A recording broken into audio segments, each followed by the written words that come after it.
जय माता दी भक्तजनों। आज हम दुर्गा सप्तशती के दूसरे अध्याय का वर्णन करने जा रहे हैं। देवताओं के तेज से देवी का प्रादुर्भाव और महिषासुर की सेना का वध। महर्षि मेघा बोले, प्राचीन काल में देवता और असुरों से पूरे 100 वर्षों तक घोर युद्ध हुआ था। उनमें असुरों का स्वामी महिषासुर था और देवराज इंद्र देवताओं के नायक थे। इस युद्ध में देवताओं की सेना परास्त हो गई थी और इस प्रकार संपूर्ण देवताओं को जीत महिषासुर इंद्र पर बैठा था। युद्ध के पश्चात हारे हुए देवता प्रजापति श्री ब्रह्मा को साथ लेकर उस स्थान पर पहुंचे जहां पर कि श्री भगवान शंकर विराजमान थे। देवताओं ने अपनी हार का सारा वृत्तांत भगवान श्री विष्णु और शंकर जी को कह सुनाया। वह कहने लगे, हे प्रभु, महिषासुर सूर्य, इंद्र, अग्नि, वायु, चंद्रमा, यम, वरुण तथा अन्य देवताओं के सब अधिकार छीन कर सबका अधिष्ठाता स्वयं बन बैठा है। उनमें समस्त देवताओं को स्वर्ग से निकाल दिया है। वह मनुष्यों की तरह पृथ्वी पर विचर रहे हैं। दैत्यों की सारी करतूत हमने आपको सुना दी है और आपकी शरण में इसलिए आए हैं कि आप उनके वध का कोई उपाय सोचे। देवताओं की बातें सुनकर भगवान श्री विष्णु और शंकर जी को दैत्यों पर बड़ा गुस्सा आया। उनकी बोहें तन गई और आंखें लाल हो गईं। गुस्से में भरे हुए भगवान विष्णु के मुख से बड़ा भारी तेज निकला और उसी प्रकार का तेज भगवान शंकर, ब्रह्मा और इंद्र आदि दूसरे देवताओं के मुख से प्रकट हुआ।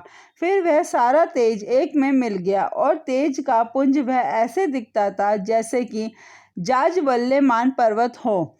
देवताओं ने देखा कि उस पर्वत की ज्वाला चारों ओर फैली हुई थी और देवताओं के शरीर से प्रकट हुए तेज की किसी अन्य तेज की तुलना नहीं हो सकती थी। एक स्थान पर इकट्ठा होने पर वह तेज एक देवी के रूप में परिवर्तित हो गया और अपने प्रकाश से तीनों लोकों में व्यापक जान पड़ा। वह भगवान शंकर का तेज था, उससे देवी का मुख प्रकट हुआ। यमराज के तेज से उसके सिर के बाल बने। भगवान श्री विष्णु के तेज से उनकी भुजाएं बनी। चंद्रमा के तेज से दोनों स्तन और इंद्र के तेज से जंघा और पिंडली तथा पृथ्वी के तेज से नितंब भाग बना। ब्रह्मा के तेज से दोनों चरण और सूर्य के तेज से उनकी उंगलियां पैदा हुई और वसुओं के तेज से हाथों की उंगलियां, कुबेर के तेज से नासिका बनी। प्रजापति के तेज से उसके दांत और अग्नि के तेज से उसके नेत्र बने। संध्या के तेज से उनकी बोहें और वायु के तेज से उसके कान प्रकट हुए। इस प्रकार उस देवी का प्रादुर्भाव हुआ था। महिषासुर से पराजित देवता उस देवी को अत्यंत प्रसन्न हुए देखकर।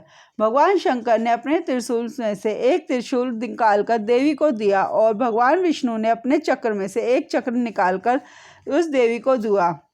वरुण ने अपने चक्र में से एक चक्र निकालकर उस देवी को दिया। वरुण ने देवी को शंख भेंट किया। अग्नि ने उसे शक्ति दी। वायु ने उसे धनुष और बाण दिए। सहस्त्र नेत्रों वाले श्री देवराज इंद्र ने उसे अपने वज्र से उत्पन्न करके वज्र दिया और ऐरावत हाथी का एक घंटा उतारकर देवी को भेंट किया। यमराज ने उसे काल दंड में से एक दंड दिया। वरुण ने उसे पाश दिया। प्रजापति ने स्फटिक की माला दी और ब्रह्मा जी ने उसे कमंडलू दिया। सूर्य से देवी ने समस्त रोमों में अपनी किरणों का तेज भर दिया। काल ने उसे चमकती हुई ढाल और तलवार दी तथा उज्जवल हार और दिव्य वस्त्र उसे दिए और इनके साथ ही उसमें दिव्य चूड़ामणि दी। 2 कुंडल, कंक, उज्जवल अर्धचंद्र, भाइयों के लिए बाजूबंद, चरणों के लिए नुपुर, गले के लिए सुंदर हंसली और अंगुलियों के लिए रत्नों की बनी हुई अंगूठियां दी। विश्वकर्मा ने उनको फरसा और उसके साथ ही कई प्रकार के अस्त्र और अभेद कवच दिए और इसके अतिरिक्त उससे कभी ना कुम्हलाने वाले सुंदर कमलों की मालाएं भेंट की। समुद्र के सुंदर कमल का फूल भेंट किया। हिमालय ने सवारी के लिए सिंह और तरह तरह के रत्न देवी को भेंट किए। यक्षराज कुबेर ने मधुर से भरा हुआ पात्र और शेषनाग ने उन्हें बहुमूल्य मणियों से विभूषित नागहार भेंट किया। इसी तरह दूसरे देवताओं ने भी उसे आभूषण और अस्त्र देकर उनका सम्मान किया। इसके पश्चात देवी ने उच्च स्वर से गर्जना की। उसके इस भयंकर नाद से आकाश गूंज उठा। देवी का वह उच्च स्वर से किया हुआ सिंहनाद समा न सका। आकाश उनके सामने छोटा प्रतीत होने लगा। उसने बड़े जोर से प्रतिध्वनि हुई।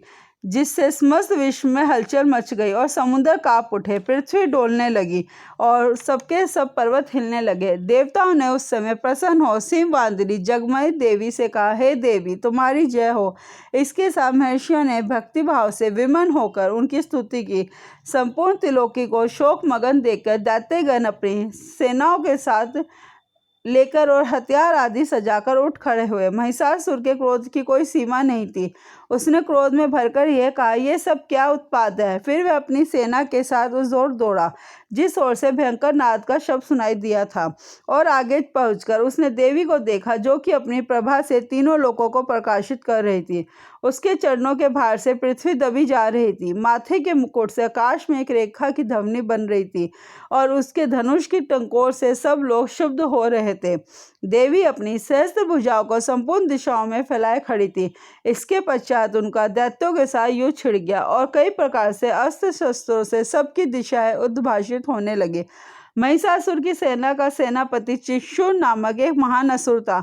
वह आगे बढ़कर देवी के साथ युद्ध करने लगा और दूसरे दैत्यों की चतुरंगिनी सेना साथ लेकर चामर भी लड़ने लगा और 7,000 महारथियों को साथ लेकर उदक नामक महादैत्य आकर युद्ध करने लगा और महाहनु नामक असुर 1 करोड़ रथियों को साथ लेकर असीलोमा नामक असुर 5 करोड़ सैनिकों को साथ लेकर युद्ध करने लगा। वाशकल नामक असुर 60 लाख असुरों के साथ युद्ध में आ डटा। विडाल नामक असुर 1 करोड़ रथियों सहित लड़ने को तैयार था। इन सबके अतिरिक्त और भी हजारों असुर हाथी और घोड़ा साथ लेकर लड़ने लगे और इन सबके पश्चात महिषासुर करोड़ों रथों, हाथियों और घोड़ों सहित वहां आकर देवी के साथ लड़ने लगा। सभी असुर तोमर, भिंदीपाल, शक्ति, मूसल, खड़ंगों और फरसों, पट्टियों के साथ रणभूमि में देवी के साथ युद्ध करने लगे। कई शक्तियां फेंकने लगे और कोई अन्य शस्त्रादि। इसके पश्चात सबके सब दैत्य अपनी अपनी तलवारें हाथों में लेकर देवी की ओर दौड़ पड़े, उसे मारने का उद्योग करने लगे। मगर देवी ने क्रोध में भरकर खेल ही खेल में उनके सब अस्त्रों शस्त्रों को काट दिया। इसके पश्चात ऋषियों और देवताओं ने देवी की स्तुति आरंभ कर दी। वह प्रसन्न होकर असुरों के शरीर पर अस्त्र शस्त्रों की वर्षा करती रही। देवी का वाहन भी क्रोध में भरकर दैत्य सेना के इस प्रकार विचरने लगा जैसे कि वन में दावानल फैल रहा हो। युद्ध करती हुई देवी ने क्रोध में भर जितने श्वासों को छोड़ा वह तुरंत ही सैकड़ों हजारों गणों के रूप में परिवर्तित हो गया। फरसे, भिंदीपाल, खड़ग तथा पट्टिश इत्यादि अस्त्रों के साथ दैत्यों से युद्ध करने लगे। देवी की शक्ति से बड़े हुए वह गण दैत्यों का नाश करते हुए ढोल, शंख व मृदंग आदि बजा रहे थे। तदनंतर देवी ने त्रिशूल, गदा, शक्ति, खड़ग इत्यादि से सहस्त्र असुरों को मार डाला। कितनों को घंटे की भयंकर आवाज से ही यमलोक पहुंचा दिया। कितने ही असुरों को उन्हें पास में बांधकर पृथ्वी पर घसीटा। कितनों को अपनी तलवार से टुकड़े कर दिए। कितनों की गदा की चोट से धरती पर सुला दिया। कई दैत्य मूसल की मार से घायल होकर रक्त वमन करने लगे और कई शूल से छाती फट जाने के कारण पृथ्वी पर लेट गए और कितनों की वार वर्षा से कमर टूट गई। देवताओं को पीड़ा देने वाले दैत्य कट कट कर मरने लगे। कितनों की बाहें अलग हो गई, कितनों की गिरवाएं कट गई, कितनों के सिर कटकर भूमि पर लुढ़क गए, कितनों के शरीर बीच में से कट गए, कितनों की जंघाएं कट गई और कितने पृथ्वी पर गिर पड़े। कितने ही सिरों व पैरों से कटने पर भूमि पर से उठ खड़े हुए और शस्त्र हाथ में लेकर देवी से लड़ने लगे और कई दैत्यगण भूमि में बाजों की ध्वनि के साथ नाच रहे थे। कई असुर जिनके सिर कट चुके थे बिना धड़ के ही हाथ में शस्त्र लिए हुए लड़ रहे थे। दैत्य रह रहकर ठहरो ठहरो कहते हुए देवी को युद्ध के लिए ललकार रहे थे। जहाँ पर यह घोर संग्राम हुआ वहाँ की भूमि रथ, हाथी, घोड़ों और असुरों की लाश से भर गई थी और असुर सेना के बीच में रक्तपात होने के कारण रुधिर की नदियां बह रही थी। और इस तरह देवी ने असुरों की विशाल सेना को क्षण भर में इस तरह नष्ट कर डाला जैसे तुर्ण काष्ठ के बड़े समूह को अग्नि नष्ट कर डालती है। और देवी का सिंह भी गर्दन के बालों को हिलाते हुए बड़ा शब्द करता हुआ असुरों के शरीर से मानो उनके प्राणों को ढूंढ रहा था। वहाँ देवी के गणों ने जब दैत्यों के साथ युद्ध किया तो देवताओं ने प्रसन्न होकर आकाश पर उनकी पुष्प वर्षा की। इति द्वितीय अध्याय समाप्तम। जय माता दी। हम अगली वीडियो में दुर्गा सप्तशती के तीसरे अध्याय का वर्णन करेंगे। कृपया ऐसी ही वीडियो के लिए चैनल को लाइक एंड सब्सक्राइब करना ना भूलें। जय माता दी।